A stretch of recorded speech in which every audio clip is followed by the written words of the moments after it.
कांकेर जिला के पखांजूर इलाका में जिला पुलिस और सीआरपीएफ के जवान माओवादी करीन गिरफ्तार।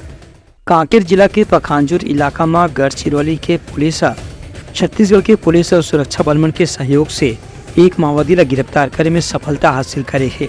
ये माओवादियों पर 2 लाख रुपए के इनाम घोषित करे गए से जिला पुलिस डहार ले बताया गया है कि 32 वर्षीय महेंद्र किष्ठैया वेलादी नाम के ये माओवादी हिंसा, आगजनी, लूटपाट और हत्या की कोशिश जैसे मामला में शामिल रही से एक ऊपर अलग अलग किस्म के कतकुन वारदात पंजीबद्ध है जिसमें पुलिस जांच करत है। काली सुरक्षा बल के जवान मन जब डीआरजी के टीम के साथ मिलके तलाशी अभियान में निकले रही ने तभी दमराची के आगू इंद्रावती नदी के पास में कुछ माओवादी मन के मौजूद होने की सूचना मिली रही से पुलिस और सुरक्षा बल के जवान मन जब घेराबंदी करी तो वहाँ एक माओवादी मौजूद रही जिला तत्काल गिरफ्तार कर लेगी से। फिलहाल गिरफ्तार माओवादी से पूछताछ करे जाते। पुलिस के कहना है कि पूछताछ के दौरान दूसर माओवादी हिंसक घटना के बारे में भी बहुत उपयोगी और महत्वपूर्ण जानकारी मिली है।